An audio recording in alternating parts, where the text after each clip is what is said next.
Good morning बच्चों। आज हम कक्षा 9 की हिंदी पढ़ेंगे, पहला लेसन। तो आज हम प्रेमचंद्र जी के बारे में पढ़ेंगे। प्रेमचंद्र जी ने अनेक कहानियाँ लिखी हैं, तो जिसमें हम पढ़ेंगे पहला दो बैलों की कथा है। तो पहले प्रेमचंद्र जी के बारे में जान लेते हैं, फिर दो बैलों की कथा जो है वो हम बताएंगे। पहले प्रेमचंद्र जी का जन्म, इनका जन्म कहाँ हुआ था? तो इनका जन्म 1880 में बनारस में लमही नामक गांव में हुआ था। प्रेमचंद्र जी का जो जन्म था वो 1880 में बनारस के लमही नामक गांव में हुआ था। उनका मूल नाम था धनपत राय। उनका एक और नाम था, जो मूल मेन नाम था उनका, वो था धनपत राय। प्रेमचंद्र का बचपन अभावों में बीता और उनकी जो शिक्षा थी वो बीए तक ही हो पाई थी, मतलब ग्रेजुएशन ही कंप्लीट हुआ था।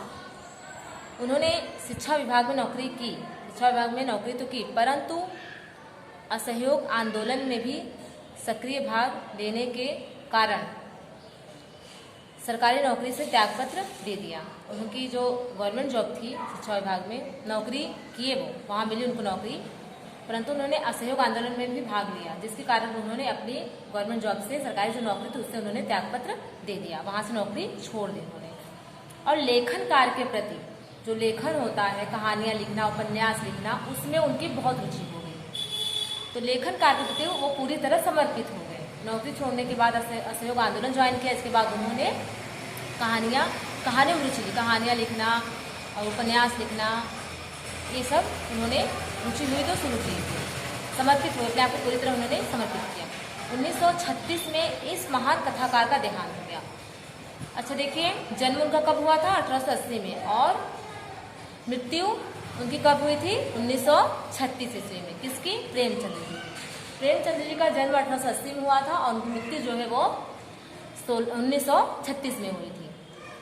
इस महान कथाकार का जो देहांत हुआ था, तो आइए हम कुछ उनके उपन्यास, कुछ कहानियां जो है उसके बारे में आपको बताते हैं। प्रेमचंद्र की कहानियां हैं मानसरोवर।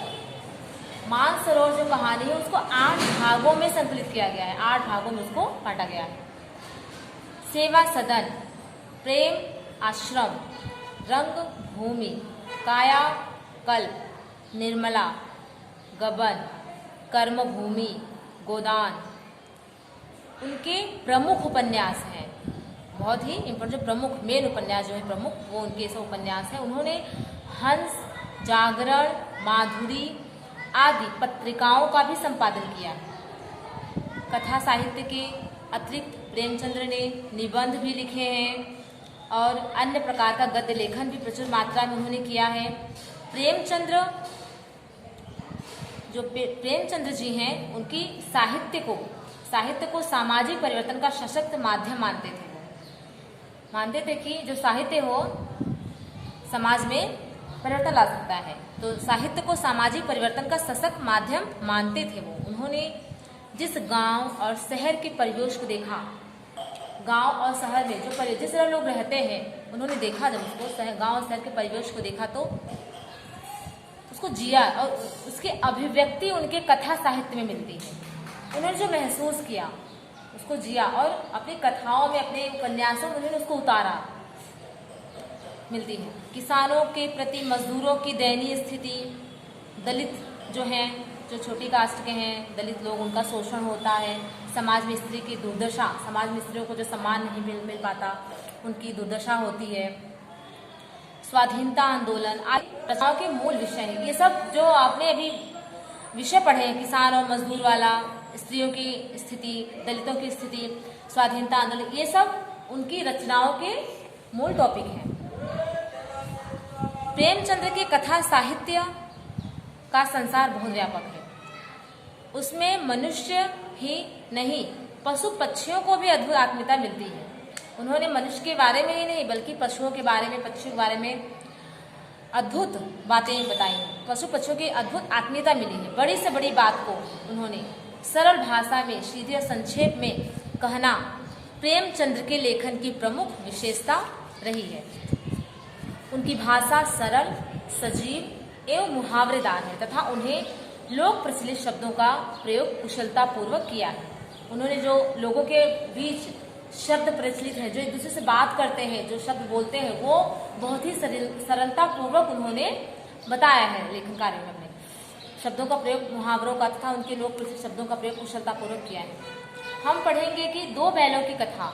तो पहले हम दो बैलों की कथा के माध्यम से, जो दो बैलों की कथा उसके माध्यम से प्रेमचंद्र ने कृषक समाज, जो खेतीहर लोग हैं, जो खेती करते हैं, जो कृषक होते हैं, किसान होते हैं, उनका जो समाज है वो पशुओं के भावनात्मक संबंध का वर्णन किया गया है। इस पाठ में एक किसान का अपने पशुओं के प्रति जो भावना होती है, वो क्या भाव प्रकट करते हैं, उसके संबंधों का वर्णन इस कहानी में किया गया है। इस कहानी में उन्होंने यह भी बताया कि स्वतंत्रता सहज में नहीं मिलती। जो स्वतंत्र होते हैं, हम आप जो स्वतंत्र हुए हैं, आज स्वतंत्रतापूर्वक भारत में रह रहे हो, हमें इतनी सहजतापूर्वक स्वतंत्रता नहीं मिली है। उसी तरह वो बता रहे हैं कि स्वतंत्रता हमें इतनी सहजतापूर्वक नहीं मिलती, हमें बार बार संघर्ष करना पड़ता है। स्वतंत्रता के लिए हमें बहुत संघर्ष करना पड़ता है, और एक बार नहीं, हम कई बार संघर्ष करेंगे तब हम जाके कहीं स्वतंत्र हो पाएंगे। इस प्रकार परोक्ष रूप से यह कहानी आज़ादी के आंदोलन की भावना से जुड़ी है। इसके साथ ही साथ इस कहानी में प्रेमचंद्र ने पंचतंत्र और हितोपदेश की कथा परंपरा का भी उपयोग किया है और विकास किया है।